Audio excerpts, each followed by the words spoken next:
Bonjour tout le monde, c'est Logical ici et voilà mon vlog version française. Si vous avez un CAD mais pas la possibilité de sculpter des briques ou bien des pierres, pas de problème. Vous utilisez les STL que vous importez dans votre CAD, vous faites la forme du mur que vous voulez et vous organisez le mur avec les briques dans l'angle que vous voulez. Ça fait que dans ce cas-là, j'ai juste fait importer quelques briques et je vais vous montrer comment juste les ajuster. Vous pouvez aussi faire ça avec n'importe quel autre programme comme un slicer, mais avec un slicer, ça va vous donner un mal de tête et vous rendre probablement fou. Mais si vous n'avez pas de cadre non plus, mais vous voulez faire un mur, bien vous pouvez utiliser ce système. Juste importer le STL, ajuster les pierres de la façon que vous voulez, et vous allez avoir le mur que vous voulez. Dans mon cas personnel, j'utilise comme CAD Sharper 3D, mais si vous avez SketchUp ou bien d'autres CAD, vous pouvez faire la même chose. La chose la plus importante, c'est que vous pouvez lire et importer des STL.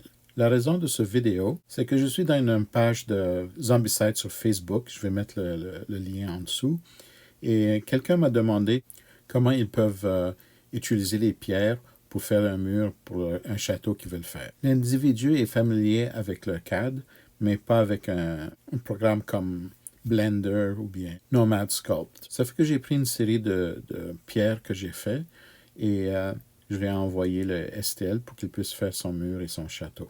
Une chose qui est géniale avec tout ça, avec les jeux de tabletop, je ne sais pas comment on les appelle en français. Je vis dans un environnement anglais. Je vais aussi vous montrer avec Blender comment on peut faire ce genre de briques. C'est pas très compliqué, mais il faut acheter des add-ons.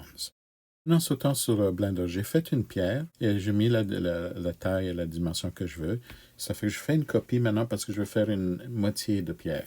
Je ne suis pas très familier avec les termes entre le français et l'anglais quand ça vient avec les logiciels parce que j'ai appris les logiciels en anglais. Je suis encore nouveau avec Blender. Je n'ai pas vraiment travaillé très fort ou longtemps avec.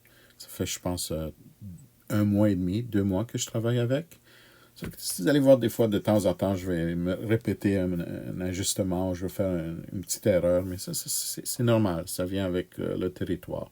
Ce que je suis en train de faire, je suis en train de copier chacune de ces pierres, je vais en faire 20. Ça fait que je vais garder l'original, comme ça, si je veux faire des modifications plus tard, c'est plus facile. Il y a aussi d'autres trucs, je ne suis pas vraiment obligé de garder un original, mais dans ma tête, la convention d'appeler chacune des objets, c'est très important. Parce que c'est très facile de se perdre et de mélanger les noms. Puis si vous avez 300, 400 petits objets et vous n'avez pas mis un nom attaché à cet objet-là, ça va vraiment vous rendre fou. La première chose que j'ai fait, j'ai pas fait attention à ça et quand je voulais trouver quelque chose de spécifique, je n'étais pas capable de ces pierres. Et vous allez voir, je vais faire une petite erreur ici. C'est important que... Une affaire vraiment bizarre avec Blender, c'est que vous avez vu comment ça bougeait. Chaque fois que je bouge un en bas, je fais une copie. Je dois cliquer assez rapidement pour pas que, par accident, que je bouge la souris, je change la position de l'objet. Parce que si vous êtes dans un angle ou quelque chose comme ça va complètement faire un bordel partout. Ça fait que c'est très important que ce soit l'image est de front comme ça, flat. Une fois qu'on a tout copié, maintenant on va se rapprocher pour voir un peu plus de détails.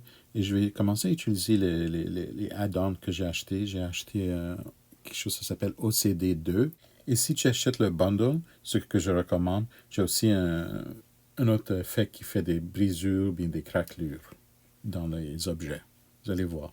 Maintenant, ici, j'ai appliqué l'effet, mais l'effet n'est pas assez prononcé. Si vous faites juste des images, l'effet est assez, ça montre une pierre qui est un peu endommagée avec le temps. Mais si vous voulez imprimer avec une imprimante, vous devez exagérer chacun des effets. Ça fait que tu changes les pourcentages ou tu mets un numéro spécifique, une décimale spécifique que tu as besoin. Et je suis en train d'aller à travers. Tu peux aussi jouer avec le slider, je ne sais pas comment tu appelles ça en français. Et Mais le problème avec le slider, des fois, si tu vas trop loin, ça crache le programme. Comme vous avez vu ici, j'ai dû recharger le programme. Et en tout cas, je suis retourné avec la version que j'avais enregistrée. C'est très important d'enregistrer. Et je vais choisir comment je vais endommager chacune de ces pierres. Et je vais aller sur chacune des pierres et les faire manuellement. Tu peux faire en groupe, mais ouais, ça ne marche pas toujours. Ça fait des effets bizarres. Des fois, si tu as un groupe de 50 et tout ça, et tu appliques l'effet sur les 50, le programme ne va pas nécessairement cracher, mais ça peut donner une erreur. Ça fait qu'une des briques peut être incomplète, ou bien elle peut être brisée, ou bien elle peut disparaître. Ça fait que malheureusement, tu dois faire brique par brique, ou bien pierre par pierre. Pardon, en anglais, je dis brique, mais it's stones. C'est juste une habitude. Une fois que vous avez appliqué tous les faits sur tous les objets que vous voulez, et corriger la façon que vous appelez chacun de ces objets pour pouvoir savoir lequel que vous faites, je vais utiliser maintenant l'effet de craquelure ou de brisure. Ce qui est très intéressant, c'est que vous pouvez ajuster exactement quel angle et où est-ce que vous voulez placer la brisure ou la craquelure. Et vous pouvez faire plusieurs. Vous n'êtes pas limité à en faire seulement une, vous pouvez en faire plusieurs. Et vous pouvez les séparer. Ça fait que si vous faites un mur ou un objet qui est endommagé et brisé, c'est l'outil parfait pour faire ça. Comme exemple, je vais en faire une autre. Et je choisis l'objet et je vais ajuster où est-ce que je veux que l'objet se brise. Vous pouvez aussi choisir plusieurs objets pour faire que ça intersecte à travers. Mais je ne vais pas faire ça ici parce que ça va faire trop d'objets et ça va prendre beaucoup de mémoire. Je n'ai pas vraiment besoin de faire ça dans ce cas-là. C'est juste pour vous montrer un exemple. Et vous voyez, c'est le fun d'ajuster ça. Et surtout, n'oubliez pas d'aimer cette vidéo et faire des commentaires, des suggestions. Et si vous avez des meilleures idées comment faire le tout aussi, c'est ouvert à des suggestions sans problème. OK? Aux prochaines vidéos. Au revoir.